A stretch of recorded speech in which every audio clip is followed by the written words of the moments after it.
There's nothing we can... I think that it's very clear, and I think everyone agrees, that if there's a single reform that can fundamentally change the narrative on the Nigerian economy, it would be power, providing regular power. And I think that despite all of the issues, one thing that's clear is that we're very focused on ensuring that we're able to provide adequate power. Now, there are many problems, many issues, but we're trying to deal with them as systematically as possible. Let me just explain what the problem is. Many of the companies, many of the private sector companies that invested in the power sector, many of them simply do not have the resources. They don't have the resources to continually invest and continue to, continue to service the equipment, meter, and do other things. That's one part of the problem. Of course, government itself has been remiss in some of the obligations that it owes several of these private sector individuals. But by and large, a major problem has been that the private sector individuals have not been able to invest adequately especially in distribution, metering, so that everybody has a meter and all of those. But then the problem is a little more complicated. They complain that the reason why they don't have enough money is because we don't have what is called a cost-reflective tariff. In other words, they are paying more for producing power than they are being paid by the consumers. Now, that has led to two problems. First is that gas, which of course, as you know, is the main feedstock for all of our thermal stations, and we have more thermal stations than any other type of source of power. Now, gas has to be paid for. So those who are producing the gas now find that they are owed large amounts of money because the generating companies are not able to pay them. Now, the generating companies complain that they are not able to pay because the distribution companies are not collecting enough money. Of course, the distribution companies say they are not collecting enough money because people are not paying enough. So we have a situation now where there is illiquidity in the chain. In other words, there isn't enough money to service the chain. So what the federal government has decided to do as a short-term measure is first to introduce some liquidity into that chain by what it calls a payment assurance scheme. The World Bank and the federal government have come together to see how they can make the value chain more liquid in the short term. In other words, ensure that there is payment for gas, so that the gas producers are continually able to supply gas, and that those who are generating can supply to discos, and of course discos can collect what they can, and so the value chain continues to work.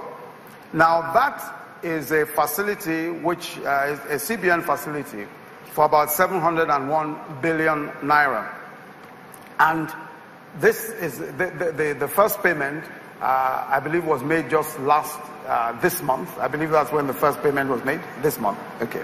So the first payment has already been made, but we intend to do a reform of that sector. We think that we must do something about the sector as we use this payment assurance guarantee. We must at the same time reform the sector so that the sector is able to attract more investment and attract more capital. But one of the key issues, and nobody likes to talk about it, is that there must be a cost-reflective tariff. Without a cost-reflective tariff, it will be impossible to sustain the power sector going forward. Refined petroleum products, as I close, refined petroleum products is crucial. At the moment, we spend over 30% of our foreign exchange on importing petroleum. Now, importing refined petroleum products. And that, of course, doesn't make sense, because why should a country that has petrol and so much of it not be able to refine its own petroleum products? The reason, of course, as you know, is that our refineries have been down for a long time. So what we're doing is trying to ensure that we bring in private capital into refineries so that more private people are building refineries. I'd mentioned about the Dangote refinery earlier. But then there are also other private sector initiatives in refining. We have an arrangement called co-location. Some private sector investors are putting in their own refineries in the same locations, sharing facilities with existing government refineries. And we think that that's a very quick way of getting refining up.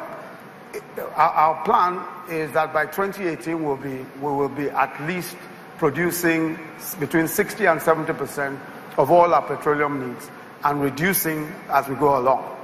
So we hope that we'll be able to solve the problem as things go on. Finally, let me say again that we live in a great country. You and I are at a perfect moment in history.